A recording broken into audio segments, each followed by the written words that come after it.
Welcome to Theme Park Motivation. My name is Rich, this is my family, and we love theme parks.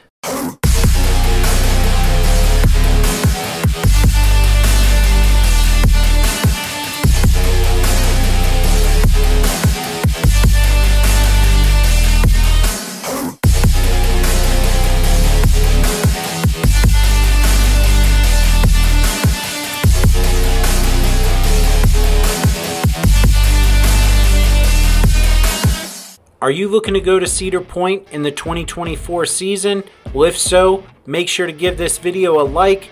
Quite a few things have changed for the 2024 season, including the season passes. I'm going to go over that. I'm going to tell you whether it's worth it to get a season pass versus a single day or a 2-day ticket.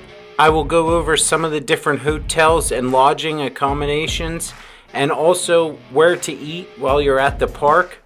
So make sure you stay tuned till the end, as I will be giving you my recommendation as to where to stay if you visit Cedar Point in the 2024 season and how many days to visit. So if you love theme parks, make sure to hit that subscribe button. We do a lot of these different reviews on all different parks all around the country. Now this is very important because the season passes, I highly recommend getting one. If you only plan to go to Cedar Point for, let's say, 3 days, then you already saved money by purchasing a season pass. A single day ticket will run you roughly $50. Sometimes they have a 2-day ticket that they offer for right around $89, I believe. Their season passes just go up in price throughout the year, so right now is the best deal you can get at $99 for the Gold Pass. But if you are only doing 1 day, I highly recommend purchasing your ticket online and saving $35. If you plan to go to any of the other Cedar Fair parks, consider the add-on purchase of the All Park Pass.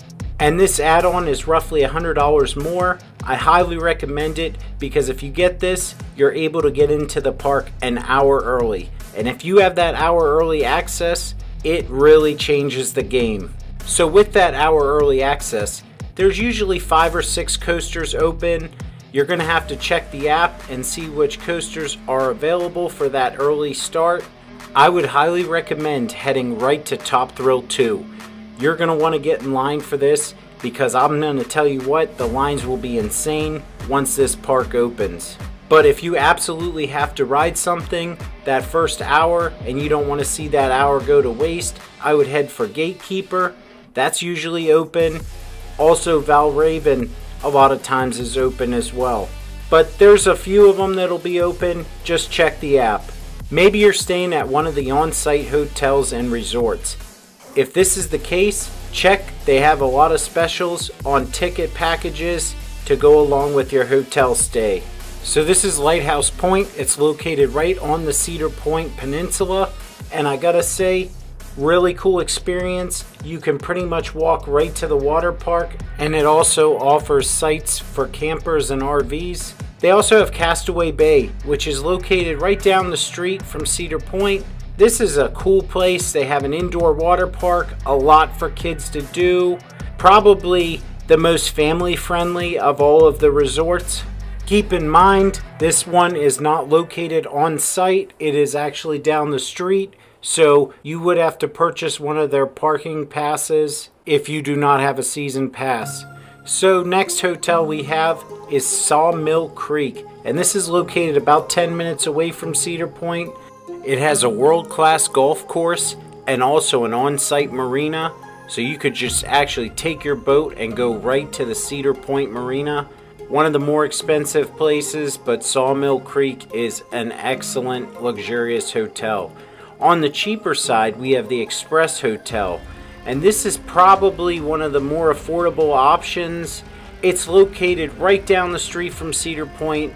You are not able to walk to Cedar Point from any of the hotels other than the hotels that are located right on the peninsula.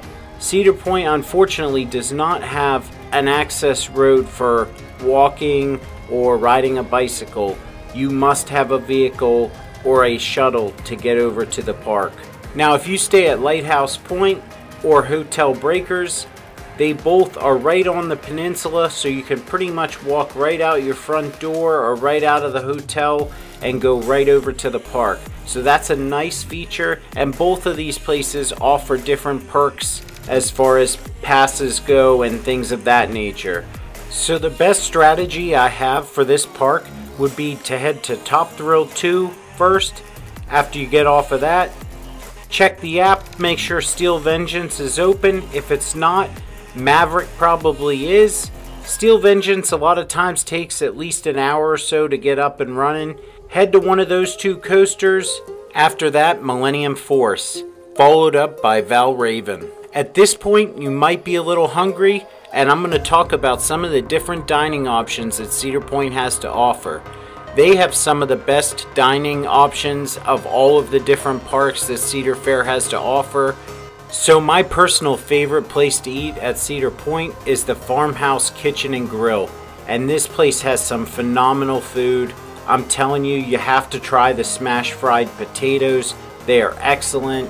Introducing the all-new for 2023, Cedar Point's Grand Pavilion. This opened up this past year and it was excellent. I gotta say, the food was incredible. I really enjoyed the funnel cake battered shrimp. They were great.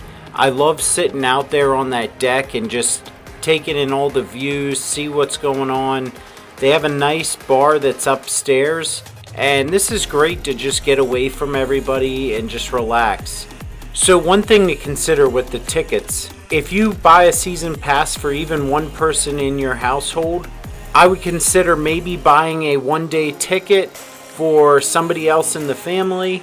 You can get discount prices on single-day admissions, and they would be guest tickets, and you're allowed to bring your guest in 1 hour early. So this is definitely something to consider if you're only spending a limited time in this park.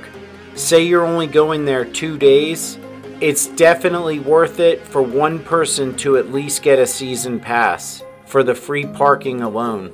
The parking is roughly $30 a day, which it can add up real quick if you're planning on going there multiple days. So my top recommendations for Cedar Point, how many days you should visit. I would suggest visiting Cedar Point 2 days, and then if you plan to do the water park, add another day on there, making it a 3-day trip. So my top recommendation as to where to stay when you do your 3-day trip to Cedar Point, Lighthouse Point. They offer so many different amenities. I know some would disagree and say Breakers. They do offer a lot over there at Breakers. However, from a value standpoint, I believe Lighthouse Point is the much better value. It's a little bit cheaper, and there's something about being there in a cabin right on the water that just makes this experience so much better. They offer parasailing, jet skiing, kayaking. You can charter a boat. All these different amenities are offered at both of these hotels, so you really can't go wrong with either one of them. If you have any questions about this park that I did not answer, any questions at all, I would be happy to help anybody. I would love to hear what you guys think. Please comment below. That's what we like to do on this channel. We like to motivate people to get to some of these amazing parks. I think you can do it from a budget standpoint. Some of these parks are very affordable. If you stay away from that mouse, you can absolutely afford to go on multiple different vacations to some of these amazing places. So get out there, smash it and bash it, and let these theme parks have it. Thanks so much for watching, everybody. Have a great day.